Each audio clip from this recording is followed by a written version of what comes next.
Hey, what's up? Hello, everyone. Welcome into Fantasy Filmball, the show where we turn movies into sports and sports into something we don't talk about here. My name's Matt.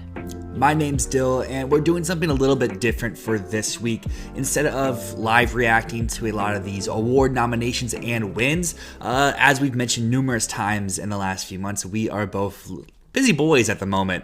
Matt with school, me with work. So if we would give you live reactions, they would be a few hours, if not a day behind. So why not just have one video where we're recapping all of the major awards of the week? This includes Critics' Choice, NBR, AFI, the Gothams, New York Film Critics Circle. So Matt, where should we really begin here today? Well, let's just begin by saying this week was the real beginning of awards season. Everything before now has been speculative. Literally everything before now has been, well, I think this is going to happen.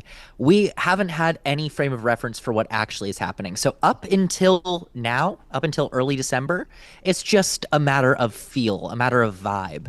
After this, it becomes a game of statistics, and it becomes a game of admitting when we were wrong about the things that we were predicting to happen and accepting the things that are happening. So I just want to address, people keep saying in the comments that I'm overly biased, and I just want to say, this is a game of bias up until it's not.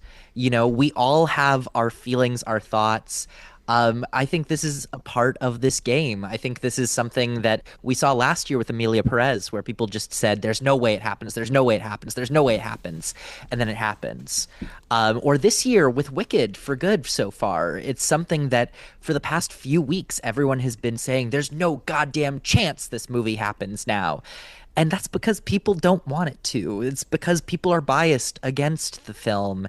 And clearly, it's still happening, and that's something you need to accept is happening. So, yes, we are all biased, and this is a game of letting go of the biases as you are proven wrong, and that's what we're going to be talking about today.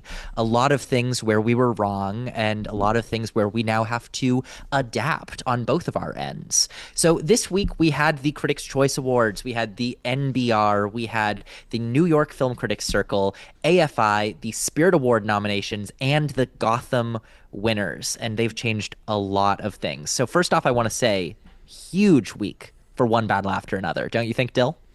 Yeah, and I mean, I think this is what we were all gearing up for here in the last few weeks, is after its rapturous applause upon the embargo releasing, being 99 on Metacritic, people saying this is the film of the decade, it was all but inevitable. And I think the real interesting thing this week was going to be, is would everyone just go for One Battle After Another, or would you see some award shows say like, hey, we're going to recognize some other type of movies? Because the Gothams, I think, is where this week started, Monday night. We did not have a chance. The reason why we did not live react is because we were seeing another movie inside the Oscar race, which we will be super excited to mention throughout this episode. But the Gothams is an awards party that you would not really expect to go out for One Battle After Another, because it's such a big budget, it's such a big movie. This is a place to really reward other type of movies, and they did in every other category besides Best Feature. But yes, One Battle After Another starts his dominating week with a big win at the Gothams, and I think that we're gearing up for like a Nomadland or a Oppenheimer type year, where one film is just going to win basically every picture prize that there is. Also, Benicio del Toro, huge shocker so far. Huge shocker. He has been cleaning up. And of course, we're still very early on, but yeah, that's crazy. Also, very notably, even when One Battle After Another has been sweeping some of these awards groups, NBR, the Atlanta Film Critics Circle, I mean, it picked up multiple wins at New York, meaning it's Benicio and Picture.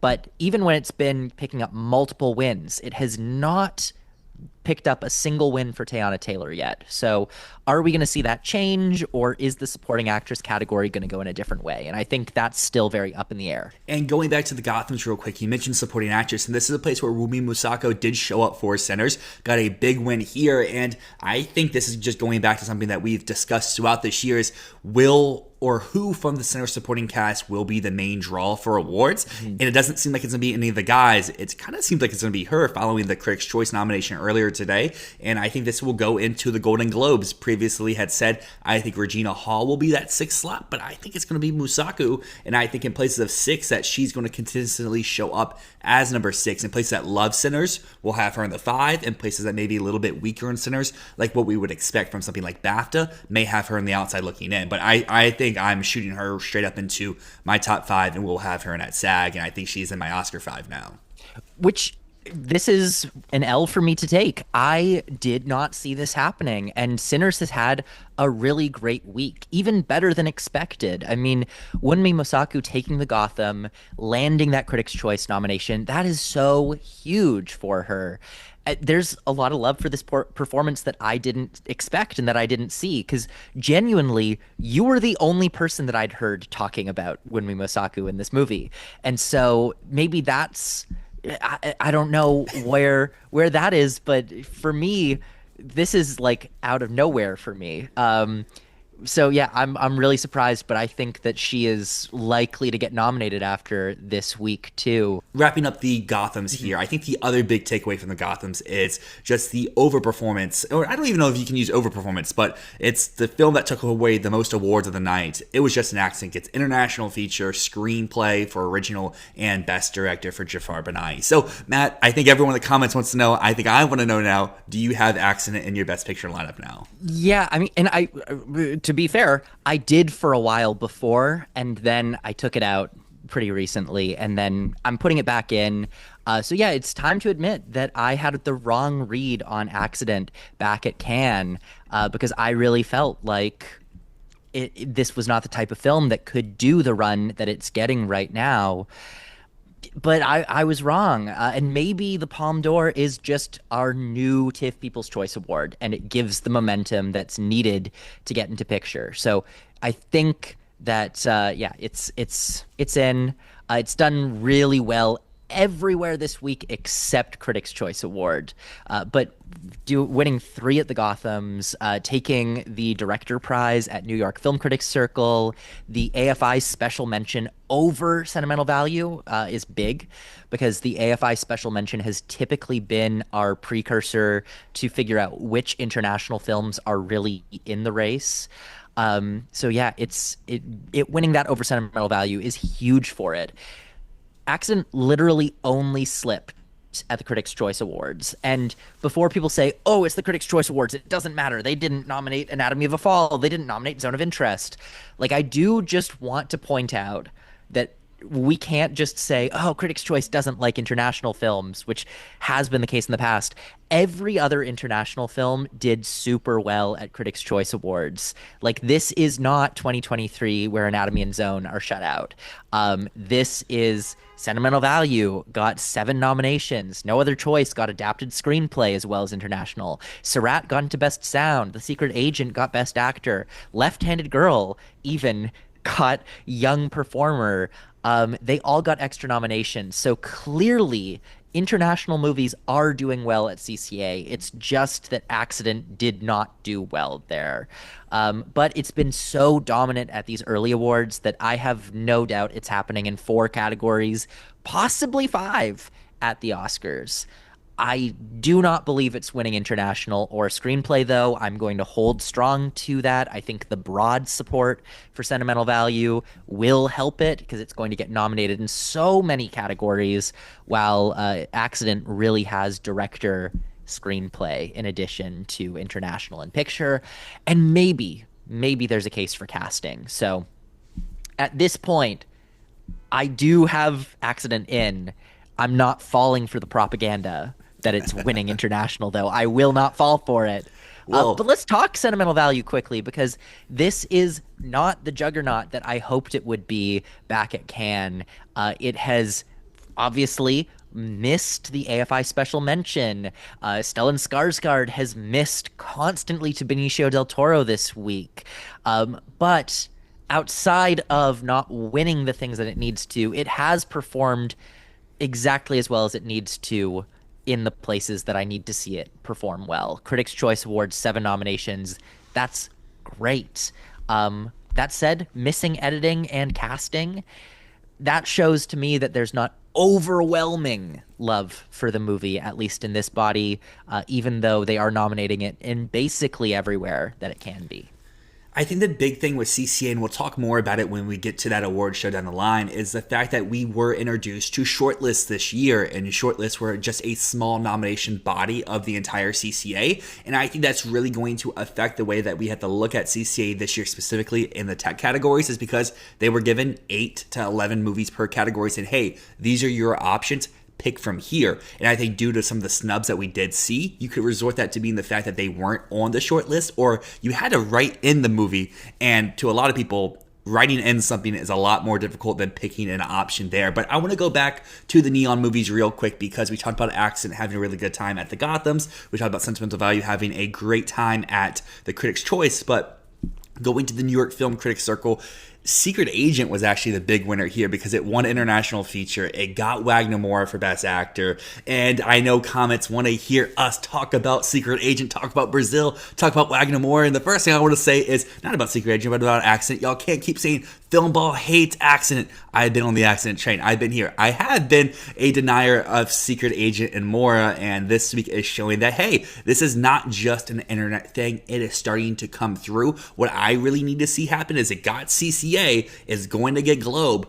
I really need to see, is Moura going to win stuff? Is he going to win, or is he going to get in at SAG, and is he going to get in at BAFTA? Because I think the lineups of 6 make sense for him to get in. It's when we go down to 5, and we go down to the 5 in terms of branches that don't seem like they would be huge supporters of Secret Agent. Will it continue to show strength? But I am warming up to the fact that Secret Agent is probably going to get into international feature, and I think Moura is moving up my ranks to be, instead of down at like 7 or 8, he's probably either 6 or 5 for me. New York Film Critics Circle, I think a lot of these wins make sense for them, but I think another caveat, while I just gave massive praise to Moura, is the fact that this body doesn't have a great track record when it specifically comes to performances. Typically, the people they shout out don't end up happening. And if you look at our 4 winners of Byrne, Moura, Madigan, and Del Toro, I would say he's not the weakest of the bunch, but I wouldn't say he's the strongest of the bunch either.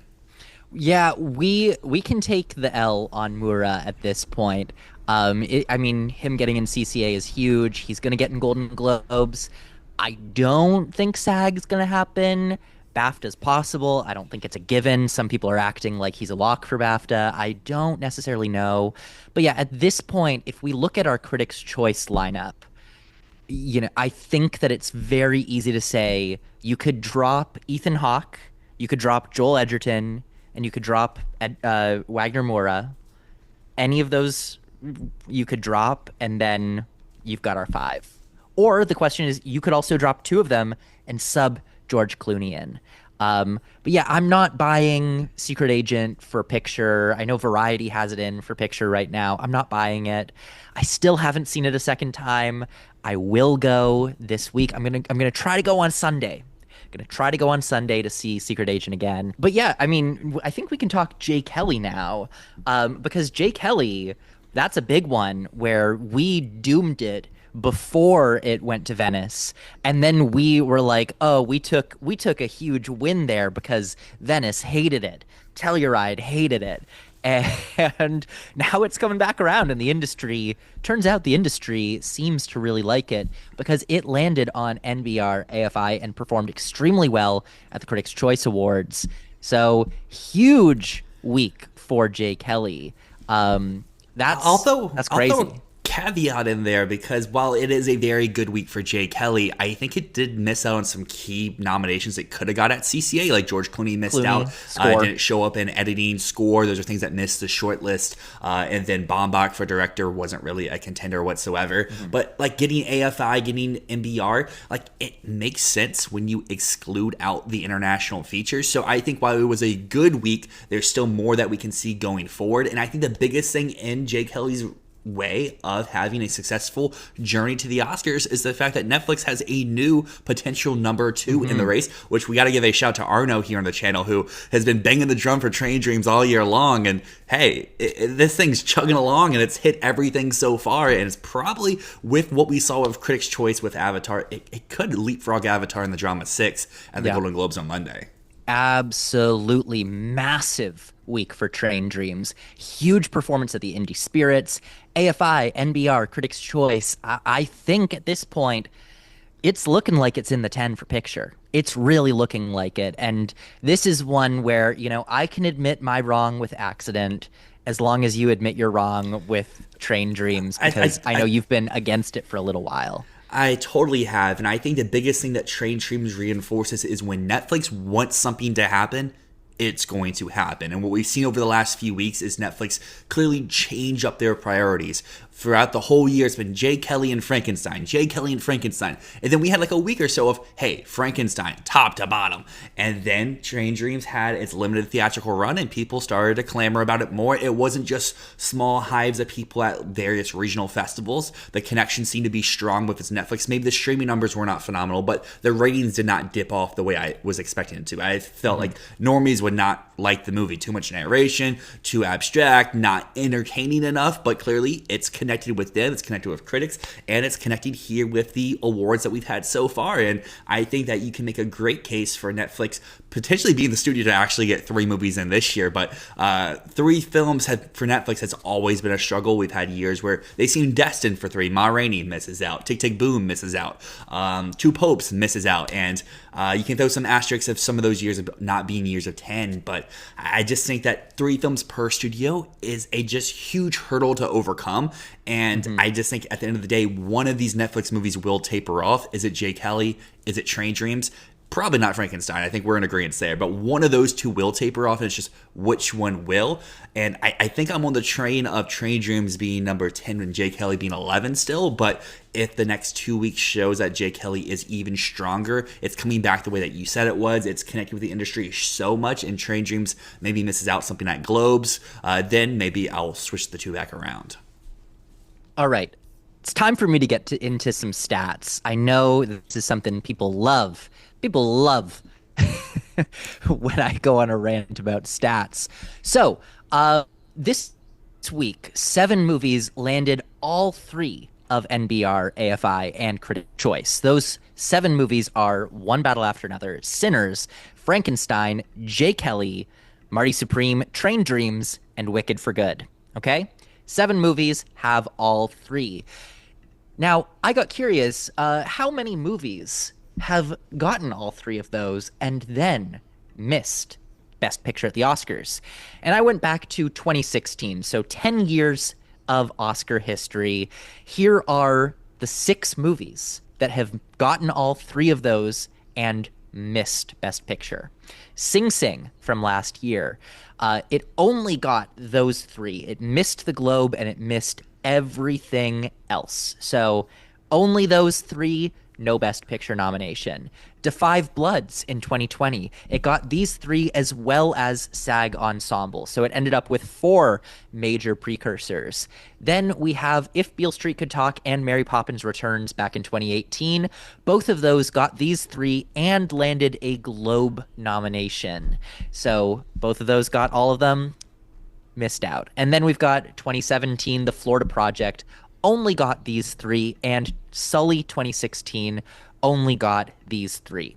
So, where does this put us for these 7 movies? Well, if any of them miss everything else from now on, they are significantly at risk. So, if we see J. Kelly miss the Golden Globe, if we see Train Dreams miss the Golden Globe, or Wicked for Good miss the Golden Globe, significantly at risk. The only film that I could find in the past 10 years that only got NBR, AFI, and Critics' Choice and missed everything else and still got into Best Picture is Nightmare Alley.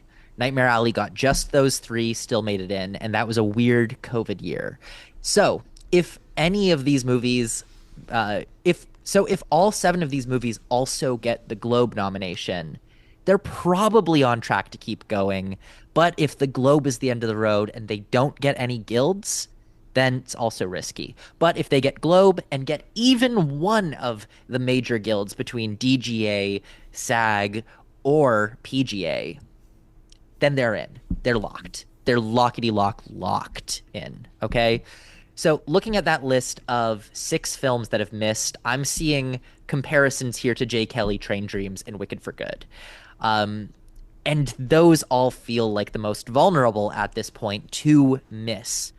But J. Kelly and Wicked for Good, I think, seem like very good bets for PGA, and all 3 seem like good bets for the Golden Globes right now. So weird things could happen from here, but right now, everything is pointing towards these 7 films are likely to stay in the Best Picture race from now on. But I think at this point, we can say Wicked for Good doubters, biased, biased, very biased.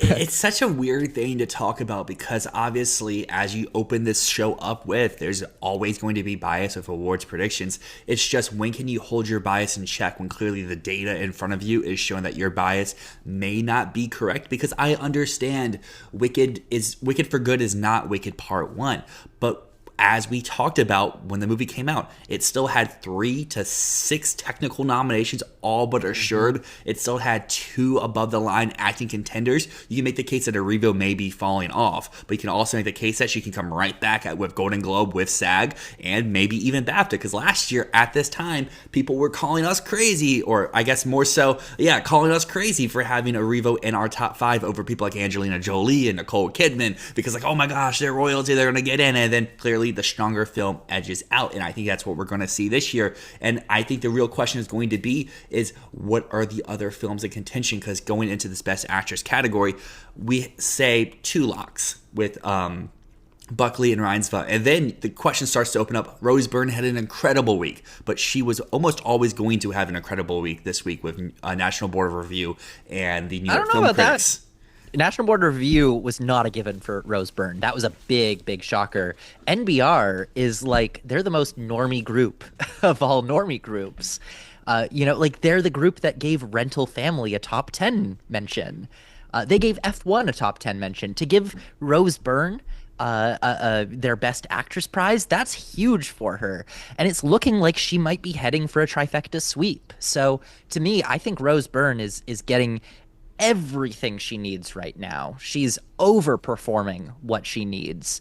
I don't think that she's a flash in the pan. I don't think we can write her off. She's not Ethan Hawke in First Reformed. She's not Toni Collette in Hereditary. She is looking real good right now.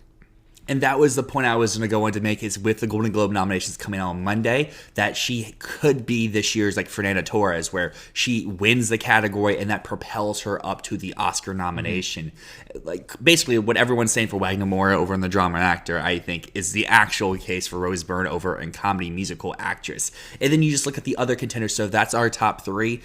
I think we're getting close to the point where Chase Infinity for One Battle is looking better and better each and every day. She's hitting everything so far. She's clearly the main standout for the Breakthrough Performer category. So if she's not getting a lead actress mention, she's getting in there. And I think with the strength of that movie, how it's looking like it's going to sweep everything, that propels her up into the convo. And then you have your number 5 slot, which it could be a Revo. But if you wanted to remove a Revo, your other 2 contenders are people who I think had decent weeks. Emma Stone and Begonia showed up where it needed to and missed out on one of the big precursors. I think it was, it missed out on NBR, but it got the other ones. It got CCA, got AFI, and I think it's holding on strong. Mm-hmm. Most likely we'll get the Globe nomination on Monday, and then it will be the real question, will it get PGA? Will it get into the BAFTA long list of 10? And The Testament of Anne Lee, Savory got in at Critics' Choice, which was a great mention for her, but outside of that, it's had a struggle of a week so far. In fact, Searchlight, as you just mentioned, Rental Family did better than Testament of Anne Lee this past week. So, I think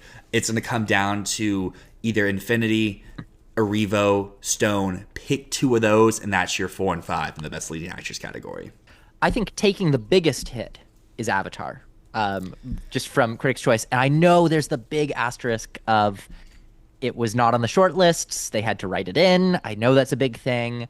But, God damn, the fact that it couldn't get sound, couldn't get production design, that's bad. And we both saw it this week. And I know coming out of the movie, we are both big Avatar fans, big Avatar fans, and our first thought was, well, it was a nice epilogue for The Way of Water. It's not an evolution. What I wanted from that movie was I wanted it to grow to new places, but instead it went backwards. And that's not going to help it. I think that to me, I'm not seeing this factoring into Best Picture anymore. I see it right on the outside. I think it could still get some of those big guilds, could get PGA. But I think VFX, sound, I think it's still in for. I'm not ready to agree with you on those points quite yet. I think what we will need to see is the Golden Globes on Monday. Do they include it in their nominations or do they leave it out? If they leave it out, I might be trending more towards where you're at. But from what I've seen so far, places that you don't have to write in your nominations, AFI and NBR and Golden Globes on Monday, quite possibly maybe in. PG at that point would probably be in as well. So like I really think that with CCA, yes, you can say, hey, it missed out on all this stuff, but you got to think about voters, and we've seen this ourselves with like our server awards, is when you give the option to write in, people don't participate as much there, where if they can select a box, they're going to go to the select a box option. And like I think there is a reason to be argued of, hey, it missed out on sound or it missed out on production design. But when you look at those categories and you look at the potential number 6 movie there, production design doesn't really fit this. Fantastic Four is number 6. But when you look over at that sound, you could either pull something like One Battle or Sarat being the number 6 option, which are clearly two very much passionate picks. And I think that's what we're going to have to see with Avatar come Monday, is does it get into Globes where they had more time to watch the movie, where the ballots weren't out for already a week at the point of voting when people got to see the movie? Because unlike AFI, unlike NBR, they couldn't vote before they saw Avatar. With CCA, if you wanted to, you could submit your ballot without even seeing Avatar. Well, I genuinely think with the Globes, Avatar is at best number 8 on that list. I feel like in addition to the top 5, I mean, and this is in our Globes predictions, I had Avatar in. We since saw the movie, and I have taken it out and put Accident in because I'm not an idiot. Contrary to popular belief, I'm not an idiot. Maybe a little bit. But I feel like if we take that top 5 consensus and then we go Train Dreams or The Secret Agent as number 6 slot, Avatar's number 8. So yeah, right now I don't think things are looking good for Avatar. It is really dropping. Another movie that is dropping in a big way is No Other Choice, taking a big hit, not showing up anywhere this week outside of 2 categories at the Critics' Choice Awards and adapted screenplay. What else is there? What else is there? Nuremberg. Yeah, like nothing. There's nothing else that could have shown up there.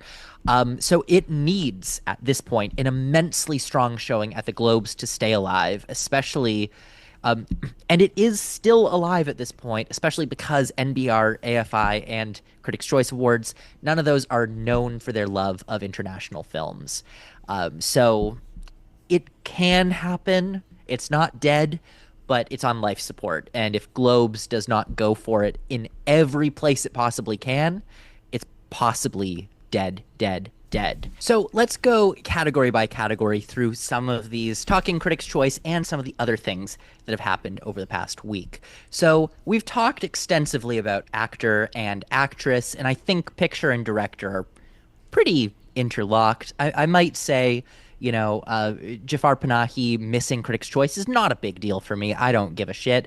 Jafar Panahi is so in. I would even say he's the most safe of the international directors, despite the fact that Joachim Trier got in at Critics' Choice, despite them not being big international, as everyone says. Yeah, he can miss Oscars. Panahi, I don't think, can miss the Oscars unless we just see Accident tank from here, which is not going to happen. Contrary to my belief a couple weeks ago, it's not going to happen.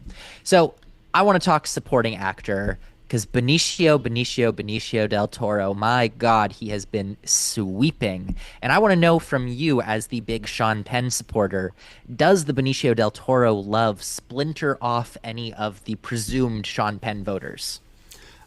I don't really think so. I think that when we get to winners for like CCA, we get to winners for like Globes, they're going to be going with Sean Penn. If they're going with one of the one battle guys, I think what we've seen so far is people stake their claim saying, hey, Benicio should be here. He should be nominated. But I don't know if that's going to carry over to industry love. And I mean, really just looking at it, the possible alternative win contenders to Sean Penn of both Paul Mescal and Stellan Skarsgård didn't really have great weeks either. With a few regional critic groups that we got, neither of them took the top prize there. With NBR, neither of them won there. So like it could be a weird thing where it is actually Benicio versus Penn at the end of the day for an acting win, which still is so baffling to me. But I mean, I really like both of these performances, but I just struggle to see like coming out of that movie people gravitating to Del Toro outside the fact that they like his character more. But that's neither here nor there. To your main point, though, we have a lineup of 6 here. Most places either nominate 6 or 5. I think these will be our 6 men throughout the rest of the season. Okay, yeah, I can definitely see that too. I think it's interesting that there's no Sinners lads here. No, we don't get Miles Caton. That's kind of weird. Yeah, I think we might have to admit we were wrong about Adam Sandler. We've been poo-pooing him for a while. Well, the reason why we were poo-pooing him is the fact that we weren't really on the Jay Kelly picture train. We were on, this is the Netflix contender that is on the outside looking in, that can pull in maybe screenplay, maybe pull in a Clooney. But I think that clearly that people are showing Jay Kelly as something that they still want to entertain, in that Adam Sandler is a large reason for why they do want to entertain it. And I think what we will see at the end of the day is one of the Netflix guys gets in. Is it Elordi, who I think has more of the online push behind him, but he has a giant asterisk of it's a monster performance, but he also is fully covered in makeup and it's super transformative. It's what this acting branch is like, but he's also super young. While Sandler, I feel like even people who adore Jay Kelly still aren't coming out saying Sandler is the showiest aspect or the thing they think about, but he is Adam Sandler, and we've seen SAG wants him to happen. We've seen Critics' Choice wants him to happen. Golden Globes are probably going to nominate him here on Monday as well. So like, I think the industry wants to see this man get his due, and if it's just a nomination, hey, it's just a nomination for Jay Kelly. Now, supporting actress, Amy fucking Madigan, dude. Amy fucking Madigan. New York Film Critics Circle. Also got Atlanta. Fucking fantastic. I think that my prediction might be coming true. Trifecta sweep. Trifecta sweep. I think that she might take LA. I think that she might take National Society of Film Critics. And if she gets the trifecta sweep, then I honestly would lock her in for a nomination at the very least, and I think she's win competitive. I guess my rebuttal to that would be is how many years do we get 2 trifecta sweeps in the acting categories? Well, but who else do you think is going to trifecta sweep? You just said that you think Rose Byrne will trifecta sweep like 5 minutes ago. Oh, yeah. Okay, sorry, I thought you were leaning towards Wagner Murad. Okay, no, yeah. I think Rose Byrne and Amy Madigan both make sense. Although I think Inga could take a trifecta away from Amy Madigan. And I'd be lost as to what to do there. Because also, Inga Ibsdottir Lilius gets some love. She won the National Board of Review, which I think is so fantastic. So fantastic. The double nomination, it's happening. It's happening. And I'm so stoked for it. I do think it's still happening, but I think that if Madigan is rising in the ranks, if Wumi Musaku continues to get love throughout the season, I think that maybe Fanning could fall off once again 2 years in a row. I don't have it yet, but I think that if they both end up happening, Fanning is the one to come off, not Tiana Taylor, not Ariana Grande, not Inga. I still have Elle Fanning in my 5 at the moment, but I think that these next few weeks will really show if Madigan gets starting to get some win buzz, because my biggest holdback for Madigan all season long has been she's most likely going to be a low nomination for her movie. And like, we've seen low nominees get in supporting actress. I mean, just a few years ago with The Color Purple, boom, nomination. But usually those are more typical Academy flair type performances, and this is such not Academy flavor. But I mean, with her wins this week, with the nomination here, she's most likely going to get Globes on Monday. She's building a nice package to go forward with. Yeah, building a really nice package. She's going to get SAG. She's going to get SAG. BAFTA is going to be the big question mark for me. but I think that there's visibility behind Weapons, and she's feeling good. Yeah, I'm not able to put Wunmi in at this point. I also should say, notably, no Odessa Asian here. Or Gwyneth Paltrow.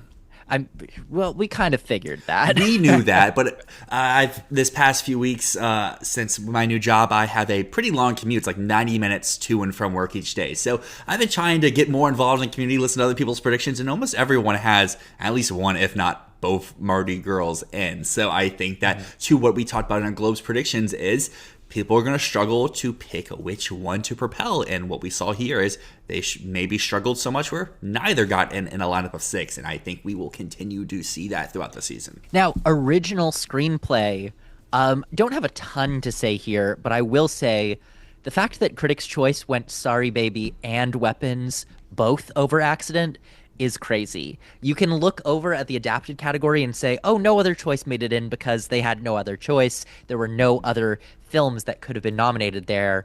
And I think It's you not very true. well... Adapted could have had Wake Up Dead Man.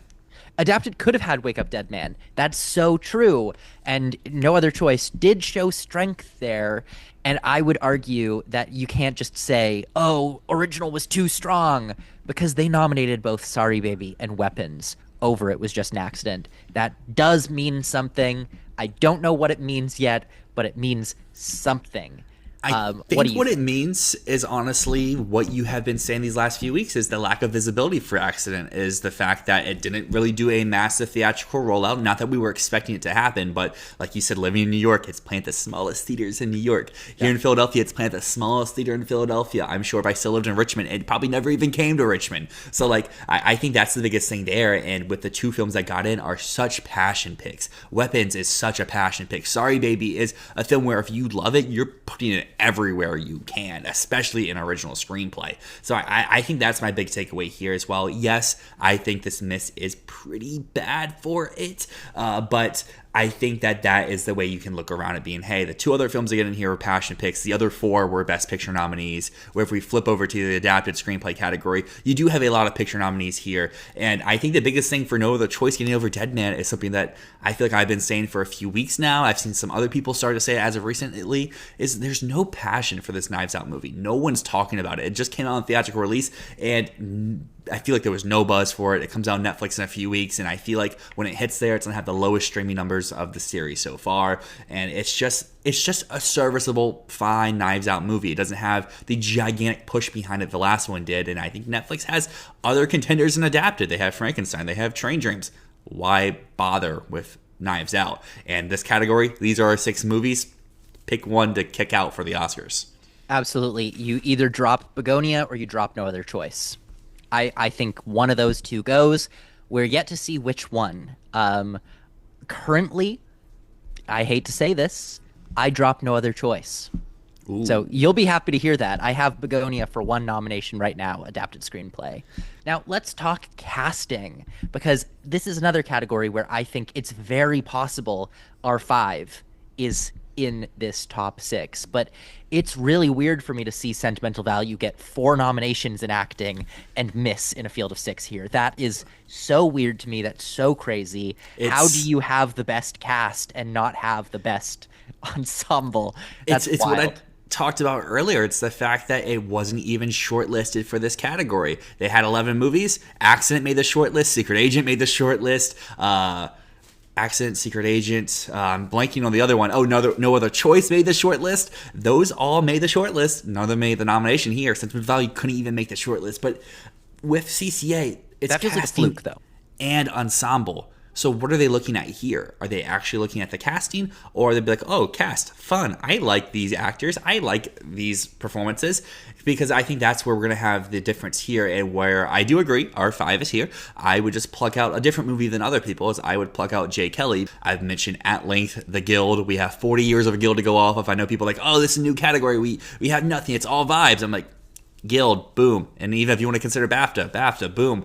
But I think these 6 movies should all show up at the Guild one way or another. And with how BAFTA does things, Hamnet, throw it in BAFTA. Sinners, maybe BAFTA. And One Battle probably gets BAFTA as well. You are drastically underrating sentimental value if you don't think it's even top six.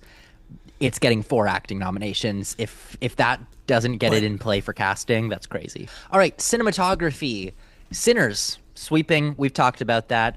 My Oscar 5 is here. You just drop F1 and there's the top 5. For the Brazilians out there, celebrate Train Dreams. That is a Brazilian cinematographer. So and great cinematography. So I think a notable thing here is No Marty Supreme, which I think I've been saying since seeing the movie. It's too close up, it's too long lenses.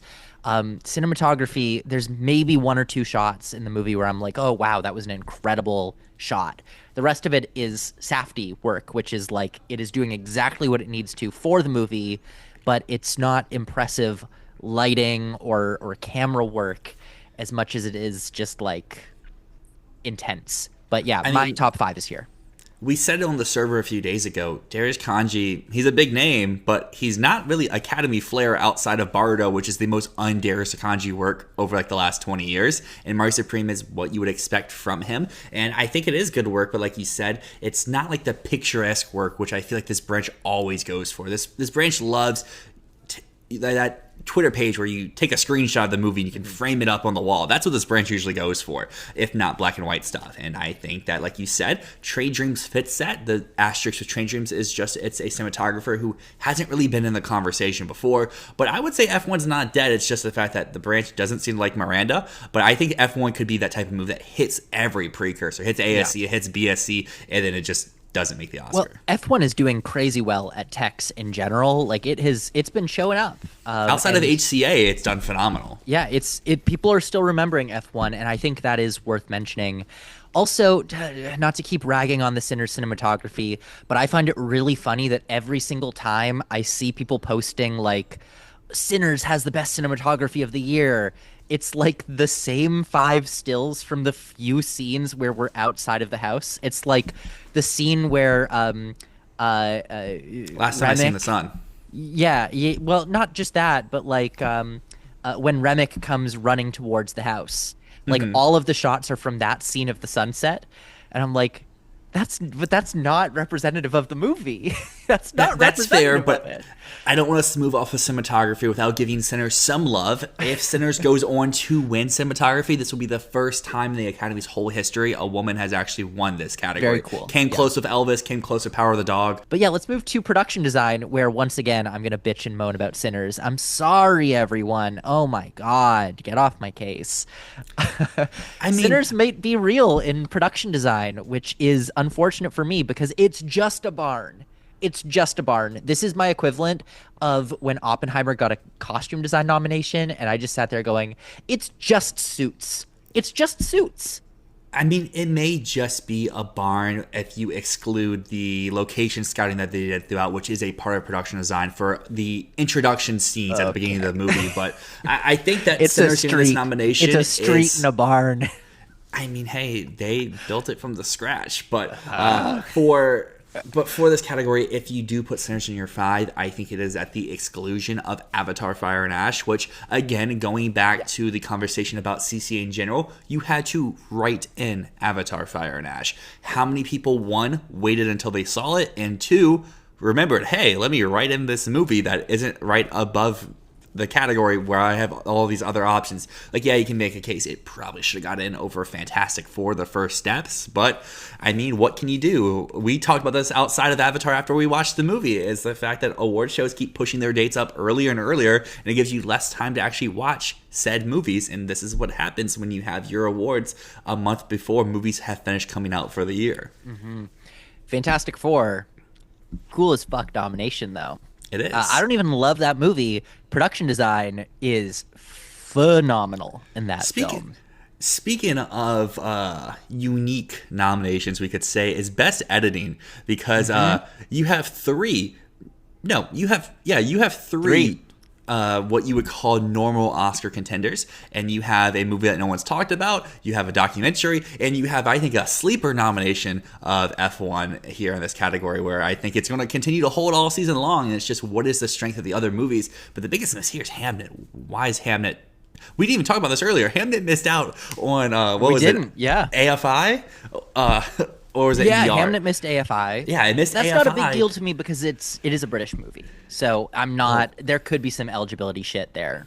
It didn't even make their international lineup. AFI doesn't do I international. thought they did. They did, or was it special? Wait, was it NBR that it missed? Hold on, let me look. I can't remember. It made AFI, so it missed NBR. Okay, so it missed NBR.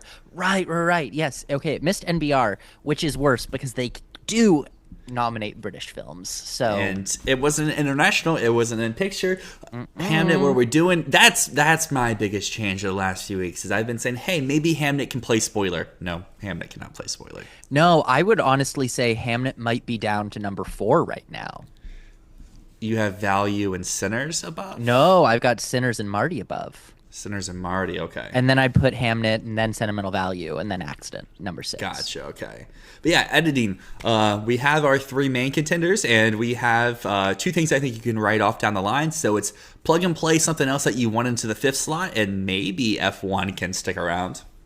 Maybe, but we have to remember Critics' Choice is not going to represent what the Oscars do in the editing category, because the Oscars historically just go for their favorite films. Except in rare occasions. 2017 is a very rare time where they went for I, Tonya and Baby Driver without them being in Best Picture. So I would still expect Hamnet, and I would still expect possibly Sentimental Value, possibly Frankenstein, possibly It Was Just an Accident. One of those could take out F1. But I think F1, you're completely right. It could come for a nomination in Best Editing. House of Dynamite, though, very interesting nomination. It's not likely to happen again. Perfect Neighbor, very cool. Very cool that they did that. I don't even love that movie. I just like seeing nominations for documentaries outside of the Best Documentary category. But Critics' Choice loved Perfect Neighbor. They gave it their documentary prize already, so it's not overly shocking. Now, in the international category, I just want to say, at this point, you need to put 4 Neon in, even if one ends up missing. It is pointless at this point to try and predict which one between Secret Agent and No Other Choice is going to miss in the end. That is pointless. Don't do it. Predict both of them. Predict all 4. I mean, I'm getting close to saying let's do all 5. Surratt's done great this week. I wouldn't put it in at this point. I mean, I'm you not there could yet, if you really but- want to be safe. If you really want to be safe and say, 1 or 2 of these will miss, and I'm just going to hedge my bets, you could do that. If But Globes does all 5, I might follow in the Globes' footsteps, because what I'm seeing from these international movies is we haven't had much yet, but Hind Rajab has vastly underperformed so far. That's true. It's Hind Rajab probably was due not to in a Critics' screening Choice. issue due to the fact that it has a fake distributor. And then Left-Handed Girl has been the strongest of the bunch. It's Netflix. It's got Sean Baker and the assistant, so that's the one I think could play spoiler. But even President's Cake didn't have a great week this week. So I think the 2 other international movies I would have said were probably the ones that you could throw into your 5th slot are not doing great. So Left-Handed Girl or Surratt is looking like, I mean, it's only 1 week into the season, but are looking like great contenders for your 5th slot in international feature. Now, in documentary, we haven't had a huge shift in documentary because Critics' Choice did not release nominations. They've already given their award to Perfect Neighbor. But what I want to mention is both Gotham and New York's Film Critics Circle both gave a 5.5-hour documentary their top prizes in the documentary category. That is My Undesirable Friends, Part 1, Last Air in Moscow. I think that this has just entered the race. This is a film about Russian journalists who are being censored, who are actively fighting against the Russian government. This is actively talking about the war in Ukraine from the perspective of a Russian expat who now lives in the United States, visiting her friends who are still holding down the line, trying to fight for the freedom of the press in Russia. It is 5.5 hours. It does not seem like it's overly artsy or weird. This is a documentary about the war, and it's doing it from a unique perspective. I really think that there's an argument that this 5.5-hour documentary could end up playing into the Oscar race. And in fact, I actually just dropped 2,000 meters to Andrivka to put in My Undesirable Friends. I haven't seen it yet. I did miss it when it was playing at Film Forum in New York City because it's 5.5 hours, and it was very hard to find a time to see that movie. But hopefully, I'll see it soon. And I think let's talk animated quickly. K-pop Demon Hunters. So far, it's a sweep. Although no, Arco took NBR. Not a sweep, but K-pop Demon Hunters is winning. Yeah, it's probably going to win. I feel like Arco and Little Amelie will probably continue to cancel each other out. Clearly, Arco has the leg up. We'll see what Globes, we'll see what BAFTA does with the exclusion of K-pop Demon Hunters. And Zootopia 2, I think, still has an argument to be had, but that argument is fading pretty quickly, especially if K-pop Demon Hunters continues to, what I assume, to dominate the regional critics here in the weeks to come. And I think what CCA did show us is we have a lineup of 6, and they said, hey, LEO and In Your Dreams come be our 5 and 6 here. And I think throughout the other places of 6, this will probably be our 6, because if anyone was going to go for one of the anime movies that isn't K-pop Demon Hunters, it would be CCA. They didn't, so I think you can throw those movies out at Globes and at BAFTA, and maybe BAFTA throws astray with something else. But BAFTA does less anime movies, right? They only do like 4, so maybe the lineup at BAFTA is pretty easy. Or I guess they get rid of K-pop, so they'll still have to bring along one extra movie. Mm-hmm. Now, let's talk score. I think right now I feel very confident saying Sinners, One Battle After Another, Marty Supreme, and Hamnet are our top 4. Those all made Critics' Choice, as well as Frankenstein and F1. It would be really easy to say Frankenstein is 5 and that's it, but obviously there's the Alexandre Desplat curse at the Oscars. He has not been nominated for quite some time. He keeps getting snubbed. So I think it's the top 4. And then you either go Frankenstein or you go somewhere else. I wouldn't go F1. I really wouldn't go F1 here.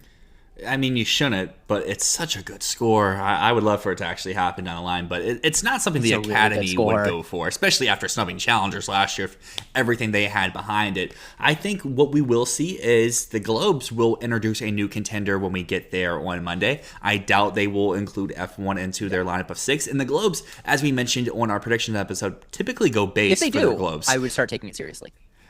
Because like they sometimes go for animated movies, they sometimes go for random films that you haven't heard about, they sometimes go for movies that are dead in every other category. So maybe they do Ann Lee. Ann Lee just got deemed eligible for the Oscar. Great score. Not a fan of the movie, but I can admit, great score. But what I really want to see the Globes do, because the Globes are the only place that will do it, is I want to see the Globes do Surratt. You have the 6th slot. Do it, Globes. Let's talk song, where I'm going to say, that's the song from F1 that you choose? That's the song? Pushing. I told you it's the one they're pushing. Ugh. That's the song from Ann Lee? Ugh. There's better songs in Ann Lee than that. My main question here is, will Train Dreams by Nick Cave be part of the package for it? Or is it too low-key of a song? I mean, I think this branch will show if you're a picture nominee and you have a song, and the song is at least somewhat present, they'll do you. And I think that if Wicked is down to just one song, if Sinners is down to one song, because of all places, CCA should at least do 2 Sinners songs. They gave Sinners every other nomination it could have gotten, outside maybe supporting actor, but like it got everything else. So like you would assume at least I Lied to You. If not, Pale Moon would get in here, and they only did I Lied to You. So I mean, I think Golden, I Lied to You, Wicked Song, Diane Warren, and then for your 5th slot, you got Train Dreams, or you got Come See Me in the Good Light. Sour Than Sweet. Yeah. Makeup. Horror. Doing huge things. Obviously, not all of the horror movies are going to get in. We're not going to get 28 Years Later and Sinners and Frankenstein and Weapons. That's not going to happen. So the big question is, what are we going to see on the short list? We will probably put out a shortlist prediction video at some point soon. I don't think I'm going to have all 4 of those on my shortlist predictions. So we'll have to. 28 Years Later screams shortlist snub. This is just a movie I don't think people outside of CCA core demo TikTok reviewers remember or care about. Yeah. A big thing here is No Blue Moon. That's a big miss for me. Especially because Ethan Hawke is in Best Actor. No Blue Moon. makeup. I would also say, like, surprisingly, I mean, I know they have 6 slots and they did 28 years later, but I'm kind of surprised this place wouldn't throw a bone to Predator Badlands, especially with how recent it is and how much buzz it got for its makeup upon release. That's something I think that if it makes the Oscar shortlist could be a surprise nominee, due to it's a lot of the similar stuff that they did with, like, The Substance last year, where it is visual effects, but the makeup is also aiding the visual effects, where that could be a weird makeup and sound or makeup and visual effects package for next year, or for this year. But it not getting here isn't a huge detractor, but it also is something that I'm keeping an eye on, that maybe it's not as strong as one may believe. Well, it also missed the VFX list. That was a big surprise for me because I was expecting Predator Badlands to be there, and I am expecting it to be elsewhere. Now, Frankenstein and Sinners both make it in VFX, and they both feel like things that the Oscars are going to go, no, no, no, when it comes to the short list. I think Frankenstein could make it in. I'm not expecting Sinners to make the VFX list. Those are ones that I feel like if they make the short list, they make the nominations, and if they don't make the short list, then obviously they don't make the nominations. But this is like how Oppenheimer and Everything Ever All at Once were like big VFX regional critics hitters and got Critics' Choice VFX. I think, didn't Oppenheimer win Critics' Choice VFX? I believe and it didn't did. even get shortlisted. And Yeah. that's despite those movies being so strong. So just because Frankenstein and Sinners are really strong in picture does not mean that they will even be shortlisted for VFX. The difference, I would say, to come to Sinners' defense a little bit, is the fact that Sinners has the 2 acting face replacement VFX, which true. I think is a huge proponent for why this thing could happen. But it also is that the VFX in that final scene is something that even Sinners fans like myself can point out, saying it's not great work. But I think with the love for that movie and with that work, it's something that you can build a campaign around. But I do agree that Frankenstein is something that could miss a short list, or even could be something like Poor Things, that after it made the short list, people are like, oh, it's going to make it in, and then it still misses for that year. Is weird, but weird shit made VFX that year over Poor Things, which you could argue was number 2 in Best Picture. Yeah, absolutely. Now, the last category to talk about, because stunts and young performer, that's not really, I mean, we could talk about those, but those don't factor into the Oscars. So I'm going to say, unless you have stuff to talk about with them, I don't need to. But sound, we've said it before, Surratt, such a cool fucking nomination. I think F1, One Battle After Another, and Sinners, they're just locked for sound. Those 3 are so lockety-locked. And Warfare, I'm starting to feel like that might also just be in for sound. Like, that being here at Critics' Choice, it's not forgotten. It got a nomination at the Indie Spirits as well. I feel like Warfare in sound could be this year's A24 doing A Different Man in makeup, where it's just such outstanding work in that one field that an otherwise forgotten movie can still break through.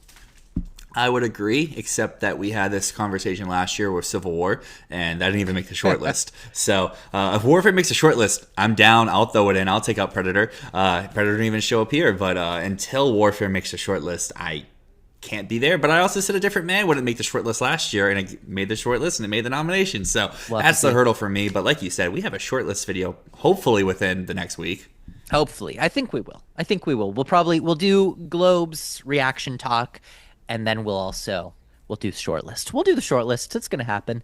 Anyways, that brings us to the end of this video. We have one more category. What's the category? What did I miss? We got costumes. Ooh, I did skip costumes. Oh my God, Hedda and Spider-Woman.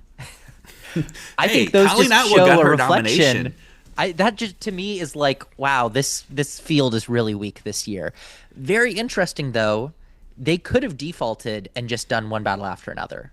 And I think it's really interesting that they didn't just go, well, we can just award that movie everywhere that we want to. They didn't default to it. So, well, maybe they meant to, because Colleen Atwood did the costumes for that and Kiss of the Spider-Woman, and they're like, True. oh, Atwood, boom, but they didn't realize they were clicking Kiss of the Spider-Woman. Maybe. I think the big miss in this category, though, is Marty Supreme. Like, the costumes in that movie are phenomenal. They're so good. And for it to miss out to both Hedda and Spider-Woman is like, what happened? I mean, you with Marty in cinematography is me with Marty in costumes. I don't Really? really see the play outside of it being period. Like, none of the costumes in that movie are overtly memorable or stick no, out it's or so good. anything. And I feel like that's a nomination that you can just cut for Marty, so you don't have to give Marty every single nomination, have it get 14, 13, 12 nominations. That's something that you can chop to get it down to 10 or 11. Oh, Dill. If Sinners gets in production design and Marty Supreme doesn't get in costumes, I'm going to lose my goddamn mind. I know that they're not the same category, but oh my God. I disagree. I think that Gwyneth Paltrow's dresses throughout are phenomenal. I also think that the differences of suits that we have Marty wearing throughout the movie. Men in suits, Oppenheimer. Men in suits, but this is different. This is not cut suits. This is a guy who's like, his costume to me is saying throughout the film, like, oh, this is a loser who is like desperately trying to pretend that he's important. Like the way that he manipulates people, you can see it through his costumes because he's always trying to look bigger than he is. He's always trying to look more wealthy than he is, and that's through his costumes, which are always like sort of misfit suits that seem like he bought them secondhand. Very interesting stuff, and there's so many cast members that need to be dressed. I don't know how it missed here. I don't know how it missed. That's my big miss. And I will be distraught if BAFTA doesn't rescue it. Well, not only did Marty miss costumes, Heston Van Lee also missed costumes. So people were arguing for 5 or 6, they're both out. So costumes is a branch that sometimes doesn't care about Best Picture strength, that they will go for the work. And if it's between Kiss of the Spider-Woman and Hedda, I don't know which one would have the priority because those are two movies I don't feel like anyone's talking about, even if I find Hedda's work to be very phenomenal. I haven't seen Kiss of the Spider-Woman, but from the trailers, it looks pretty good as well. For me, Kiss of the Spider-Woman does not work in the costume department all that well because it's going for a Technicolor old Hollywood look. And it doesn't feel authentically old Hollywood to me. I love those old Hollywood musicals. This did not do justice to that in terms of the costuming. Hedda is bottom 5 movies of the year for me. I fucking hate Hedda. I fucking hate that movie. I hate it so much with a burning passion. It is top 5 for costumes for me. It is phenomenal costume work. Costumes and production design in Hedda, mind-blowingly good. Like, I can admit, as much as I hate the movie, it is not the fault of those two departments, which did some of the best work that I've seen this year. I would not at all be opposed to Hedda getting a nomination. Well, there we go. I think that's a perfect note to end off of. Something that we do agree about. We do agree.